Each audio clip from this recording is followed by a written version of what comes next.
Hello anime fan and welcome back to our channel. आज की video में हम एक्सप्लेन करने वाले हैं उज़ुमाकी स्पाइरल इनटू हॉरर के एपिसोड नंबर 2 को।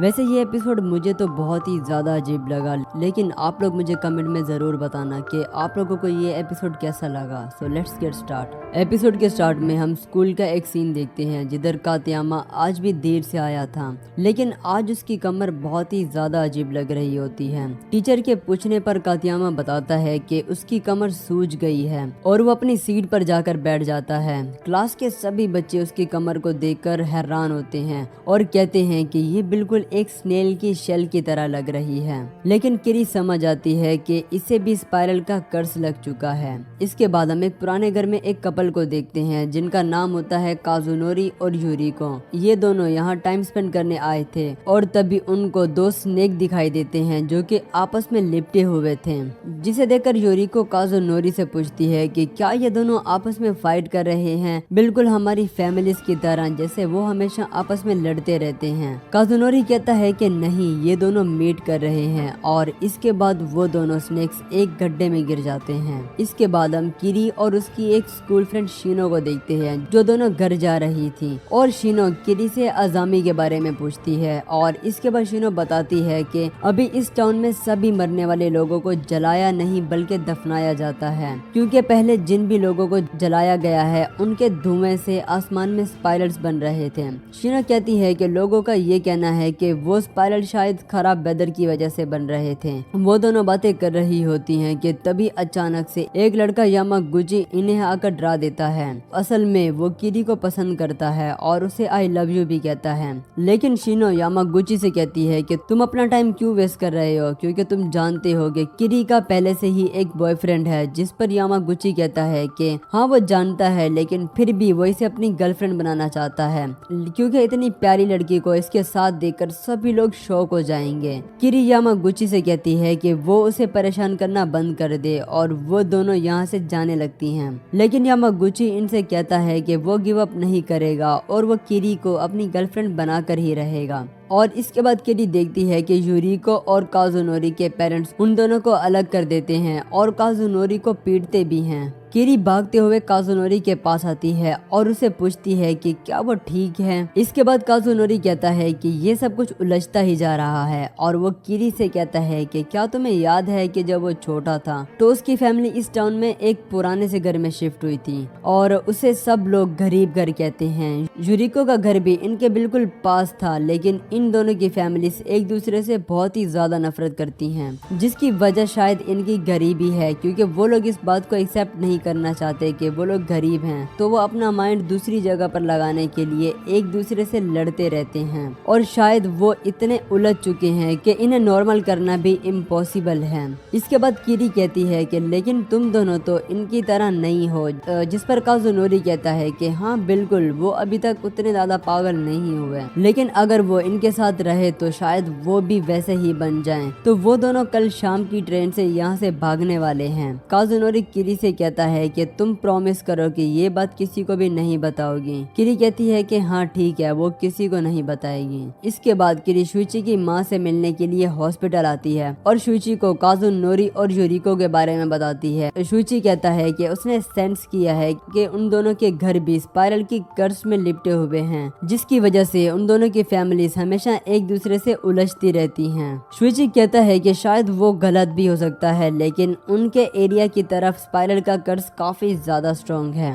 शुची कहता है कि आहिस्ता आहिस्ता इस पूरे टाउन में ही स्पाइरल का कर्स फैलता जा रहा है और जिन भी लोगों को ये कर्स लग जाता है उसे दूसरे लोगों की अटेंशन चाहिए होती है और उसके लिए वो किसी भी हद तक जा सकते हैं। और शुची नोटिस करता है कि किरी के बाल पहले से बहुत ज्यादा लंबे हो गए हैं। इसके बाद किरी स्कूल आती है और उसकी फ्रेंड क्योका उसे पूछती है कि उसके बालों को क्या हो गया है। किरी देखती है कि उसके बाल और बिल्कुल स्पाइरल की शेप में बन चुके हैं इसके बाद क्योका कहती है कि उसे अपने बालों को बांध लेना चाहिए, हो सकता है कि वो ठीक हो जाएं। फिर क्लास में हम देखते हैं कि किरी के बाल खुद ही खुल जाते हैं और दोबारा से कर्ली हो जाते हैं। और तभी क्लास के सभी बच्चे खिड़की पर किसी को रेंगते हुए देखते हैं और वो बहुत ही ज्यादा डर जाते हैं और वो देखते हैं कि ये कोई और नहीं बल्कि कातियामा था और वो एक स्नेल की तरह बन चुका था। लेकिन इसे देखकर क्लास का सबसे ज्यादा शरारती बच्चा सुमोरा अभी भी इस पर हंस रहा होता है और किरी क्लास से निकलकर एक सलून में जाती है अपने बालों को कटवाने के लिए। लेकिन जब शॉप वाली लड़की उसके बाल काटने वाली होती है तो तभी वो उस लड़की से लिपट जाते हैं, जो देखकर वो लड़की डर जाती है और कहती है कि तुम एक मॉन्स्टर हो और किरी को शॉप से बाहर निकाल देती है। किरी घर आती है और उसके पेरेंट्स उसके बढ़ते हुए बालों को देखकर कहते हैं कि उसे डॉक्टर के पास लेकर जाना होगा। लेकिन किरी के बाल बहुत जोर से उसका गला पकड़ लेते हैं, यहाँ तक कि उसको सांस लेने में भी बहुत ही ज्यादा मुश्किल हो रही होती है। ये देखकर किरी का छोटा भाई कहता है कि किरी के बाल उससे गुस्सा है क्योंकि वो उसे कटवाना चाहती थी और उसके बाल हॉस्पिटल भी नहीं जाना चाहते।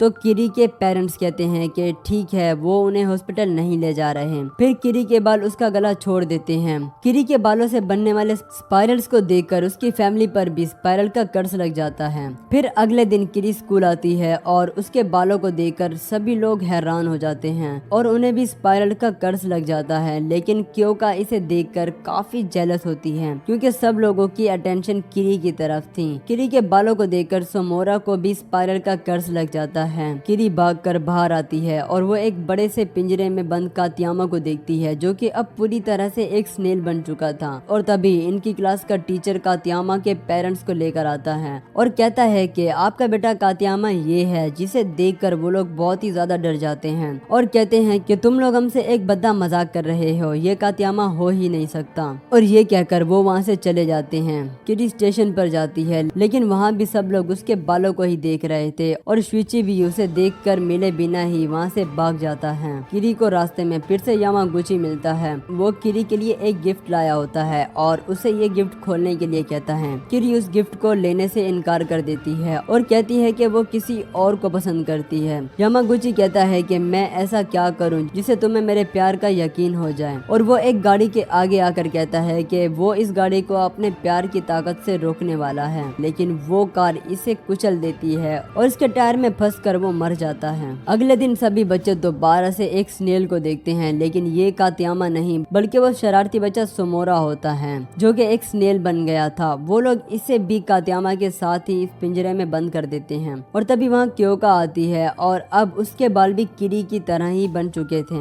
वो किरी से कहती है कि अब वो उसे ज्यादा अट्रैक्टिव लग रही है और वो किरी से लड़ने के लिए यहाँ आई थी। और वो अपने बालों से किरी पर हमला कर देती है और उसका गला पकड़ लेती है और किरी के बाल भी क्योका पर हमला कर देते हैं। और तभी शुइची जल्दी से आकर क्योका के बाल काट देता है और किरी को आजाद करा लेता है। बाल ज्यादा बड़े होने की वजह से किरी बहुत ही ज्यादा कमजोर हो जाती है। शुइची किरी के बाल भी काटने की कोशिश करता है, लेकिन इसके बाल उसे पकड़ लेते हैं और वो इनमें फंस जाता है। किरी बेहोश होकर गिर जाती है और क्योका खुश हो जाती है क्योंकि अब सब लोगों की अटेंशन उसकी तरफ थी और वो यहाँ से चली जाती है। इसके बाद शुइची इसके बालों को काट कर खुद को छुड़ा लेता है और किरी के सभी बाल काट देता है। और यहाँ हम क्योको को देखते हैं जो कि बहुत ही ज्यादा खुश होती है क्योंकि सभी लोग उसके बालों को देख रहे थे। उसके बढ़ते बालों की वजह से वो बहुत ही ज्यादा कमजोर हो चुकी थी, लेकिन अभी भी उसे और ज्यादा अटेंशन चाहिए होती है। जिसके बाद उसके सभी बाल एक बिजली के खंबे से लिपट जाते हैं और यहाँ किरी को होश आ जाता है और अब उसके बाल बिल्कुल नॉर्मल हो चुके थे।